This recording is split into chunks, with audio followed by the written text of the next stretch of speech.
Hey guys, so today I'm going to tell you how to clean your wave makers and more importantly tell you what not to do.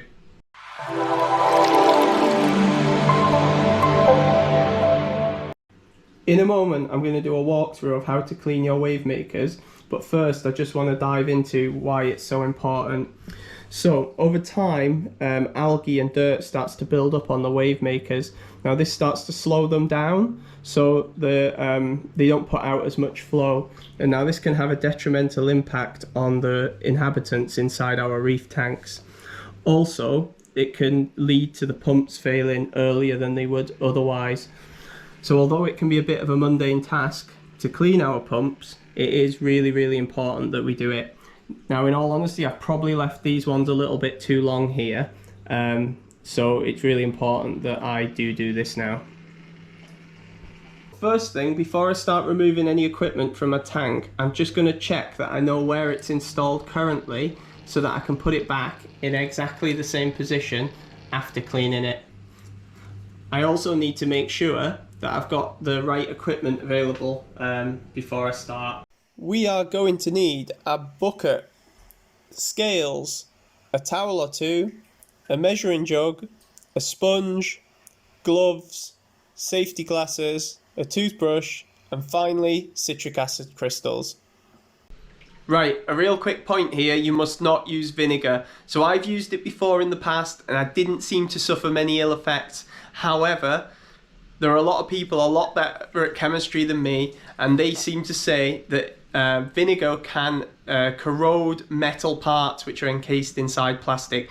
Apparently citric acid doesn't do this. So citric acid isn't much more expensive. You can get it dead easy on Amazon, anywhere like that. So I always err on the side of caution. Let me know in the comments if you are a vinegar or citric acid person. Right, with that out of the way, let's get started. Okay, with gloves and glasses on, I'm going to add about 3 litres of water to my bucket.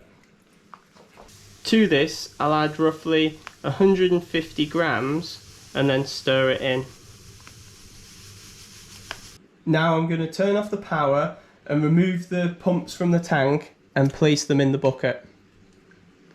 Being careful not to disturb any snails. Oops. Once in the bucket, leave the wave makers soaking for a while. 2 hours later.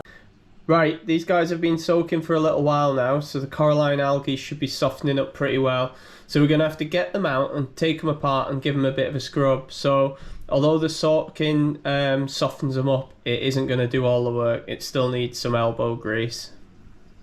Look at this, we've got some lovely clean parts now, so I'm just going to put them back together and then we can rinse them off and get them back in the tank. I've got some fresh water here and I'm just making sure I give the wave makers a good rinse off so that there's no acid left on them when they go back in the tank. So one of the things I normally do before putting the wave makers back in the tank is make sure I give the glass a good scrub where I can't normally get to.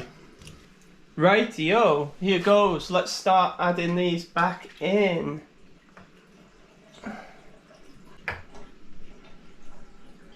A few moments later. Okay guys, this was not meant to happen. The wave maker has fallen off when I was putting the magnet back on. I was just adjusting it at the end and it's absolutely smashed up my Montipora down the bottom. I don't know what I'm going to do there. I'm going to get the magnet back on, get the wave maker on, and then I can decide afterwards.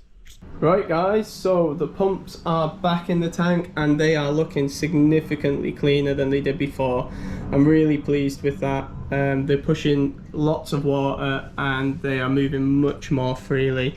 You may notice that the Nero 5 is not back in yet. That's because I'm going to go through exactly the same process with that right now, so I don't think there's any point you guys watching the same thing again.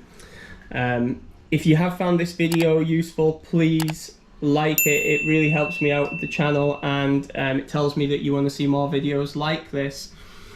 If you do want to know what I decide to do, I'll probably do another video in a minute, but I just need to have a little bit of a think first. So if you are interested to see what I do with that and follow along with the rest of my tank, then please subscribe to the channel and then you'll get notified when videos are uploaded. So okay guys, until next time on Indoor Reef, keep it stable, keep it fun and keep reefing.